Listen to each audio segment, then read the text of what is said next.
Hello and welcome back to my channel. Today I'm going to show you how I fill horse heads. First thing first, fill out your head with whatever you want. Wool, I like to use pillow stuffing. And when you get basically a teardrop shape by either pillow stuffing or the wool, you're going to fill the wool around the pillow stuffing to get a good base. Also make sure you secure the head to the neck. It will make it much more stable. And it's something you really should use good time on.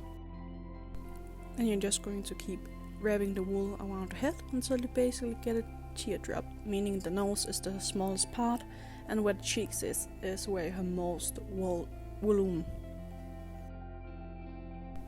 I also like to make sure that I have the indent horses have with their cheeks, where the horses basically, if you look at a horse from down under, you can see where the cheeks meets the necks. There's a part where they're not bone, so to say, so it'd be a little indent. You will already put that in now. And again, make sure you secure head and neck to each other.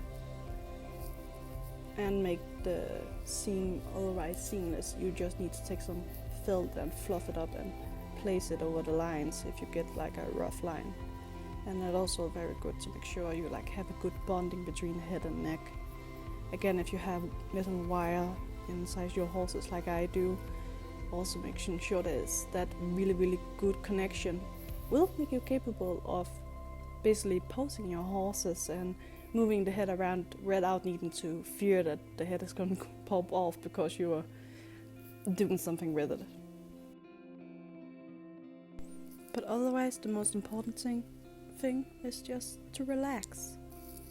Pour yourself a cup of coffee or your favorite drink, watch a movie in the background.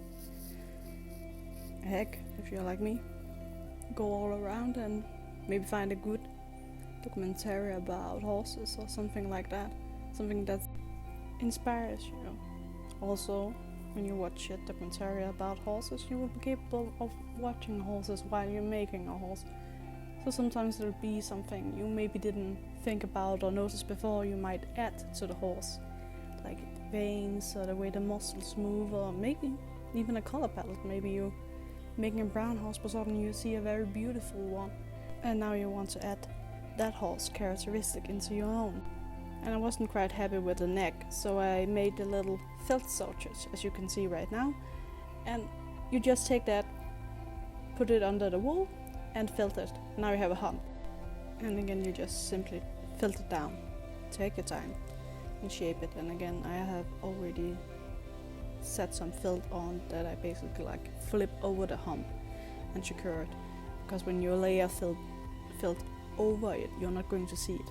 It's also a very good method if you want to make muscles, or maybe you're making bulls, cows, or something. Heck, a kangaroo have a lot of muscle, especially in their legs. And by making those little sutures, you could basically use them like muscles and add them to a figurine. Also, when you make the shoulder part of horses, or maybe you want the neck muscles to be very, what would you call it, pronounced. And that's a great way. In my case, I wanted the neck and the head where they meet to have more of a hump, more of that skeletal built, so it's more connected. So that's what I'm doing here. And again, I keep adding details to my likings. And again, it's one of the things I actually love a lot about felting, and especially when I make horses. I grew up as a horse girly. We have Icelandic horses in my family, so those are the horses I grew up with.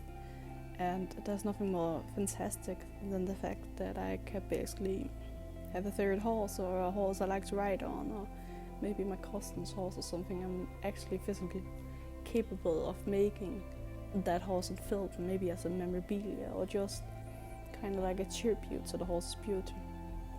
And there's also something, let's say, you can use as a rule of thumb, is that it's basically your horse. You choose absolutely what you want to do yourself. I also made many fantasy horses, and that's also a possibility, like rainbow colored unicorns. I'm trying to work on a Pegasus right now. I'm still having a little bit of trouble with the whole idea of how I'm going to add wings, but that's a bridge I figure out how to cross when I get to it. Also, like always, mixed medias. I mix clay and wool and different kind of yarns, and I use a lot of different stuff when I make my horses. And again, you don't need to keep yourself to like a rule of it all needs to be filled. I back in the day very much like set on it could only be felt I used, but now that I'm a little more liberal with it, I've also expanded what I'm capable of making. And now that you come to a place where you're happy with the base of the head is pretty secure, as you can see, basically a teardrop. It's time to now add to the cheeks, and the positive thing here is that you don't need to be afraid if you wasn't precise in the first way around, because you're basically going to make half swatches where you have like a bit of it rolled around, so get like this bulky base and then secure it and line it up with the head. Or if you already have a lot of like cheek in the one of the sides, you could just fill over that to like add to it. And worst case scenario, do you add too much or something becomes too bulky, you can always take a scissor to it and just cut it off and start again. Wool is pretty forgiving.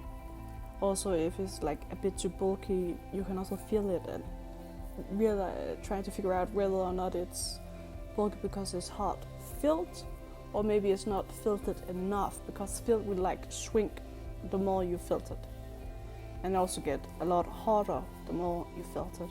So if it's very soft, very squishy, it's probably not that hard filled. So if you're like, oh, it's too bulky but it's squishy, you can probably give it a little more attention, a little more filtering, and it will like scrump down. As you can see here right now, I'm very focused on that split between the two cheeks, and keep like using also the orange needle is my most coarse needle, so use it to like really poke it in and make it very pronounced, so you can see like that split in the cheeks. I don't know what to call it.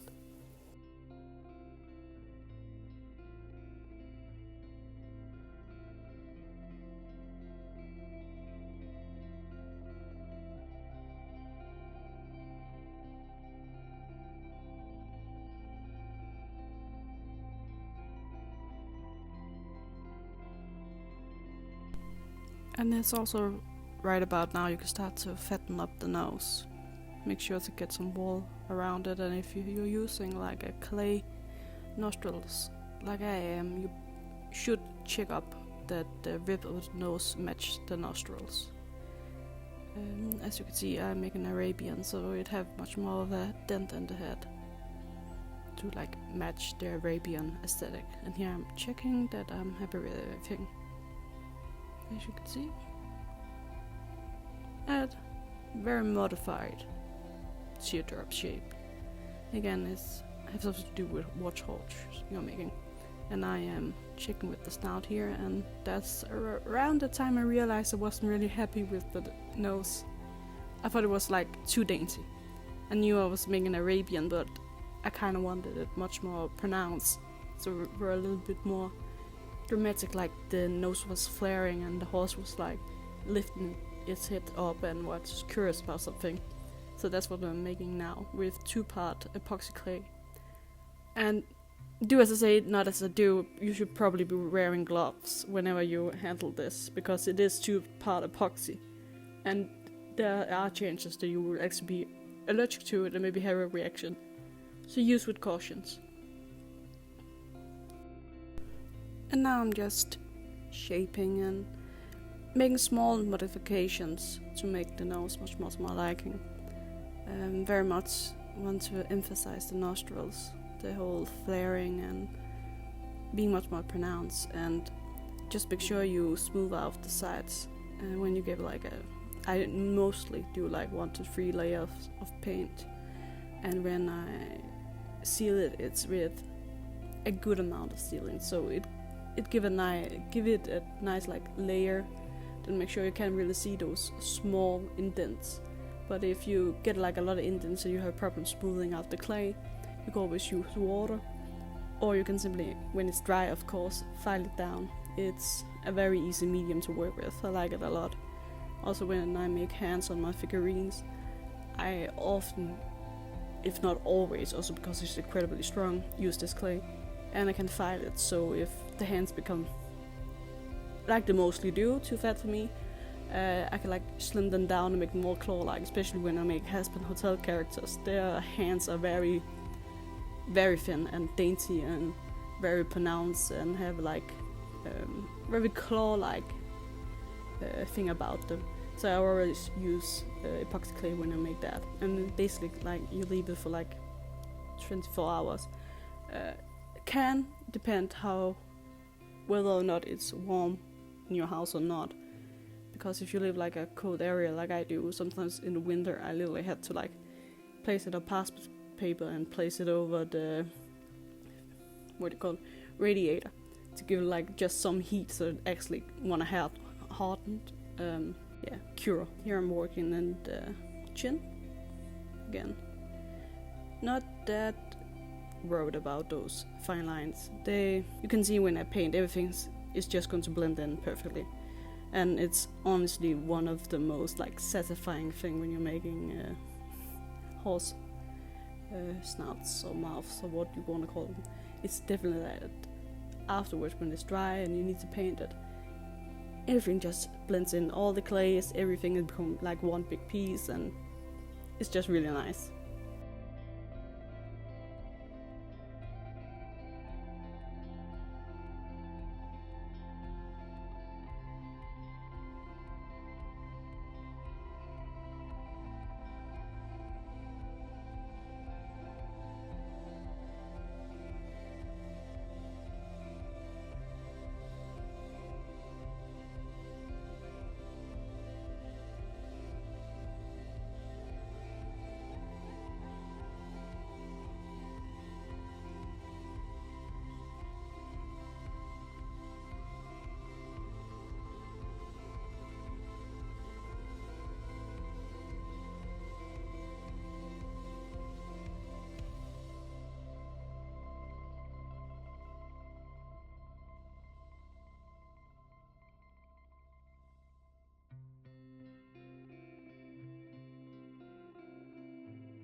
And, well, yeah.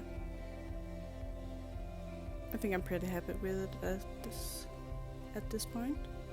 And it was here I probably got that ingenious idea to make clay ears.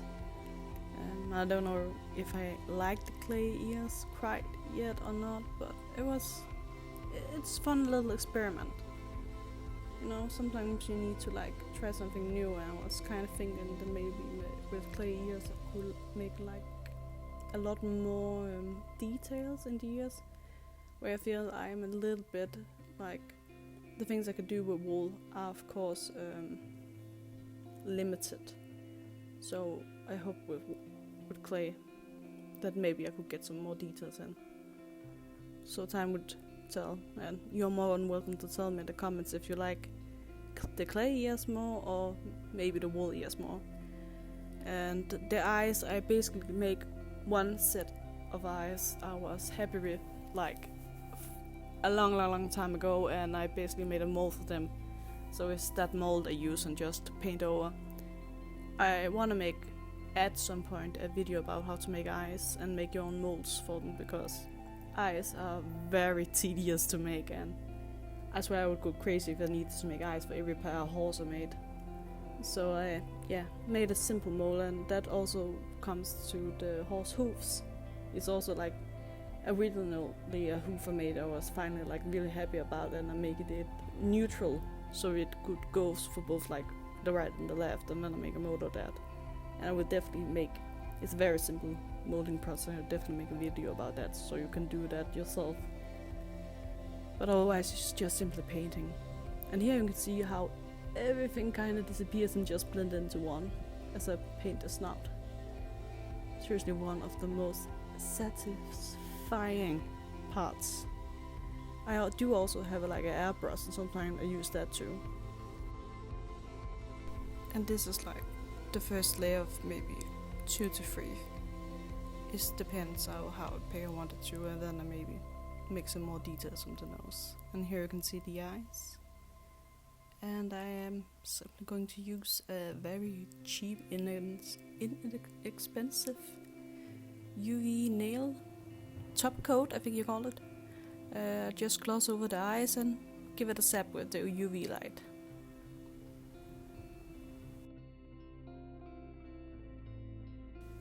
And now it's time for cutting some wires and drilling some holes in those ears. So I have like a longer base to attach them to the head. Sorry, English is not my first language.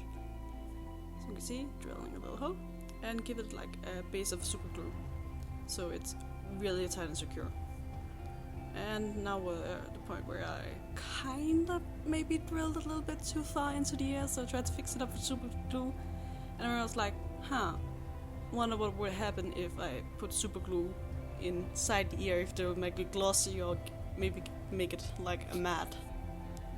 So it's me just effing around and figuring out what's happening. And again, super glue is very fast when it comes to drying, so just set aside for a little time, and let's say 30 minutes to an hour again, depending on how warm it is in your home.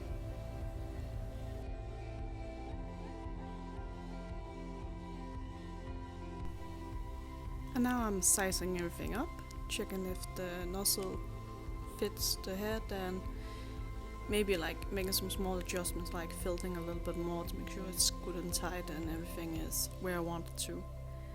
And you could both use super glue and fabric glue. Just be aware that super glue with wool will get very hot and can like smoke and potentially burn, so be careful with that. But basically use that to like especially get it close to the wire and attach it. And again, just adjusting a little bit of the face. You can push in and it's really forgiving, so you can do a lot to like move it around and make sure it's where you like it to be. And now it's time for the eyelids. I'm using my needle filling gun here, and you're basically just going to make like a piece of felt that's very thin, and as long as you like get it felted to a point where it's like a piece of fabric, you're good to go. And once you get that nice consistency, you're just going to cut in 4 pieces, and there you have your eyelids. The rough edges is actually going to kind of help you when you attach, just get them more seamless. So it's more than fine to fluff up those edges there going out to the head, as those who are going around the eye should be rather nicely kept, but the rough edges, you use those to go towards the head, if that makes sense.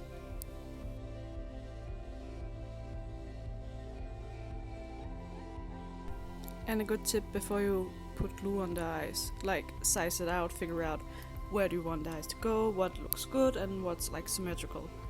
And when you know that, you can super glue in. I mean, take your time, and if it's like really, really hard for you to figure out, you can always get like an earring backing, one of those flat ones you used to play when you were a child with, and make your own earrings, and put the eyes on one of those and then place them until you find the right way.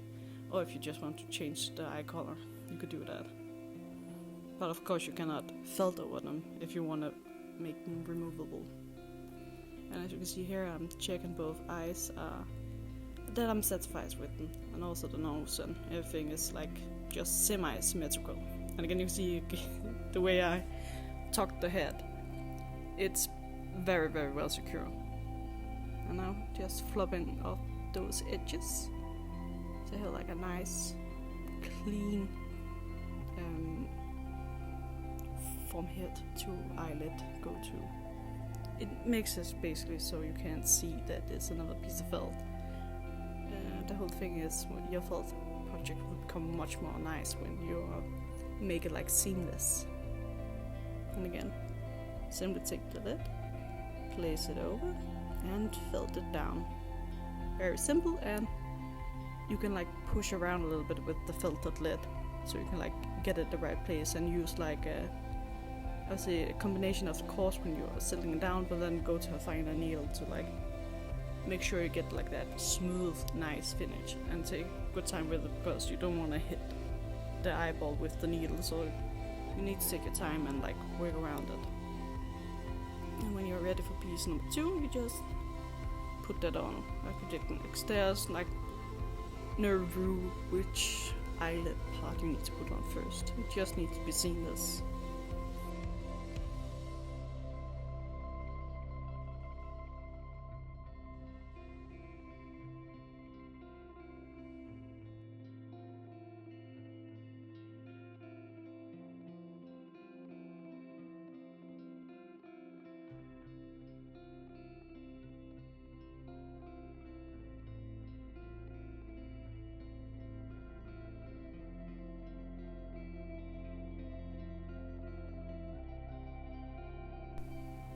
And here you can see this is basically what your eyes will look like when you're done. And you can add eyelashes to them. I do that a lot too. Just in the first place didn't want to add eyelashes to it, but the more I look at it now, I kind of want to, also because I feel like that would just be pretty. It would not be the first horse I've done that to. If you've seen my Nifty that I make her, I went absolutely crazy with eyelashes. And here's the ears and the finish horse. I'm going to make a video about making the manes, but here she are, quite finished now. And please tell me in the comment if you like the video, or if there's anything else you want to see how I make, or maybe just have questions or want something in depth. Otherwise, I'm just going to say thanks for watching and like and subscribe. Have a nice day.